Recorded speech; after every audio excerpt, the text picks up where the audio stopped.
After this is all filled out correctly, again, you can go to the summary page and you've got a nice narrative that describes that particular patient's medical history.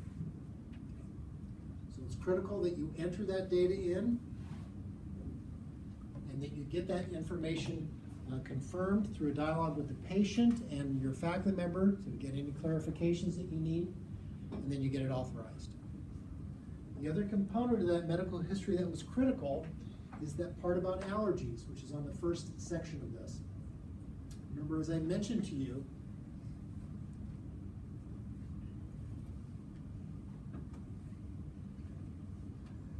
there's a section on here about allergies.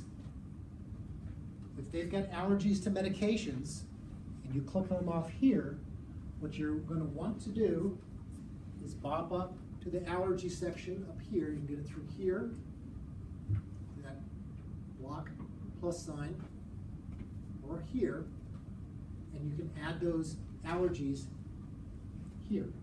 Okay, for instance, if they're allergic to penicillin, you'd have to come in and say amoxicillin, and let's see, there's penicillin, pen-BK is on here as well.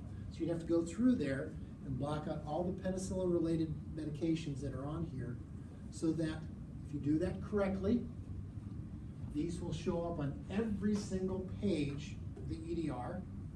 And when you go in to write a prescription for that patient and attempt to write them for penicillin or a related product, it will block you from doing it. It will physically block you.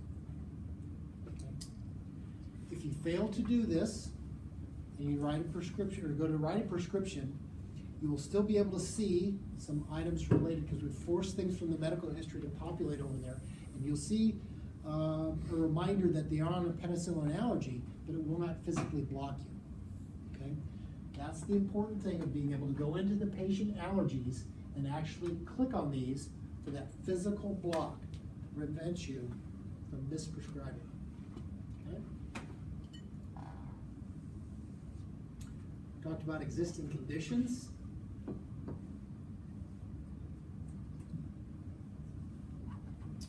You're going to get a odonogram like this. Okay?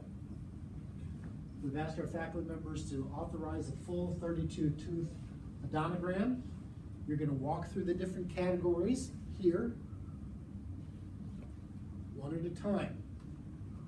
Because as I mentioned to you, that these are pictures that we're throwing on top of these teeth. We've built them in such a way that they layer properly, and you can see visually what's going on with that dentition. If you get out of sequence, it won't be as apparent to you visually, but you still can click on the tooth history, and it'll tell you exactly what went on with that tooth. Okay? So if you wanted to give you the best representation, not only writing it down, but also visually, put it in the right order. The other thing that's critical here too is you've got to make sure that you mark out the missing teeth first. You may look and see that a patient has an implant in tooth number 3. Well, prior to that implant being placed, that tooth was missing. So you've got to make sure that the tooth is missing. Then you place the implant in there. Then you place the crown on top of that implant. If you do it in that particular sequence, this will properly be carried over to your periodontal odonogram, and you'll see an implant there rather than a blank space or a tooth. Okay? So everything will be accurate. All these things that you load onto the screen will appear down here. Eventually your faculty members will authorize it. If you have something that's a little bit unusual on that particular patient and you want to write a comment, you can click on it, and a blue line will, put it in the edit mode. I put it in the edit mode, it'll do it for me. But you click on comments, a blue line will appear, and you can write a comment about that particular composite resin. An example of this would be if you had a crown, a gold crown on a tooth, the margins and everything look fine, but on one of the cusp tips, you've got a wear point that wore through the crown, and you've got the underlying tooth surface there. You can put a comment there and say that there's a worn through spot on the mesobuccal cusp. Okay? It allows you to increase the accuracy of what you're doing with your odonogram. Okay?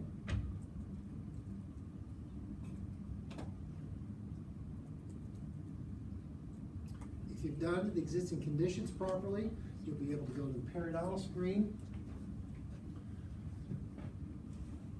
And this is common. The perio screen, for some reason, takes a little bit of time to load up. Okay?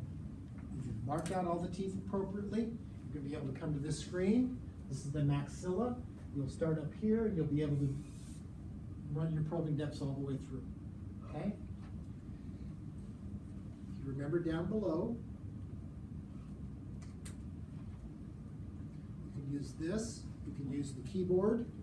And if there's a bleeding point, you can use the B for bleeding. If there's pus, you can put S for suppuration. If you want to normalize that tooth, you put M.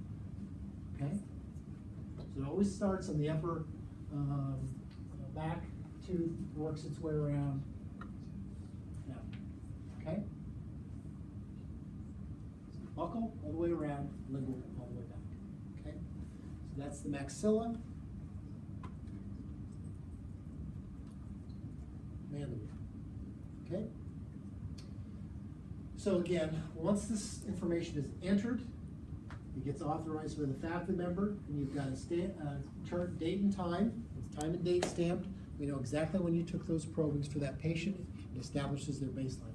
Forgot to mention that in charting. You want to make sure that that first time that you chart that patient, it not only gets authorized, but it gets marked as baseline. Getting marked at baseline means that's the way this patient presented to us when they hit our door. Okay? Dr. Durham? Yes. So for the probing depths, it goes distal to mesial, but once it hits the central incisors, it goes to the other side. Does it go mesial to distal then? No. This is the buccal surface. It'll start on the buccal surface and work its way around, and then back. We'll go to the maxilla.